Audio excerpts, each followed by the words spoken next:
Hi, I'm Alistar, and this is my video for the ENGG104 YouTube video task on the current divider rule. Firstly, I'll be giving a brief overview of the formula used, how it's derived, and then giving a quick example. The current divider rule is a method in determining how the current splits from a single path to multiple paths of a different resistance, as described by the equation Ix is equal to RT divided by Rx, all multiplied by IT, with IT being the input current, RT being the total resistance for the resistors in parallel, Rx being the resistance of the path in question, and Ix being the resultant current for that path. It's quite simple to derive this equation, as it's just a rearrangement of Ohm's law.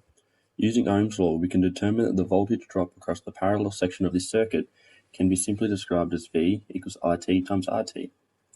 We can also see that the current through a particular path can also be determined using Ohm's law, this being Ix equals V on Rx. Since the voltage drop must be the same amount regardless of the path chosen, V is therefore the same in both equations. This means the value of a V in the first equation can be substituted into the second and get the resulting formula. What the current divider rule essentially shows us is that firstly, parallel paths of equal resistance will divide the current evenly between them both. Secondly, it shows that the current will split in a ratio that is proportional to the inverse of the resistance ratio. That's a bit difficult to understand, but what it essentially means is the smaller resistance, the larger the share of the input current, as the current will follow the path of least resistance. Now on to an example. So the first step in solving this circuit for each of the respective currents is to find the total resistance, which can be done using the resistors in parallel formula, in which we get a result of 7.69 ohms. Now to find the current I1, we need the resistance R1, which is 50 ohms, and the input current IT, which is 7 amps.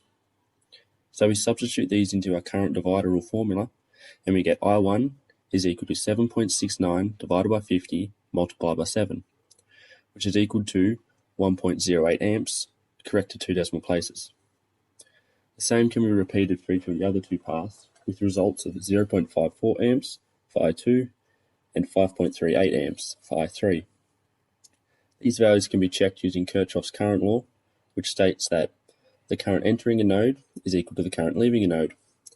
And in our case, the current entering is 7 amps, and if we add up our values for each of the branches, we'll see that it also equals 7 amps, which checks out. So there we go. That's a brief overview of the current divider rule and how it can be used in analyzing circuits.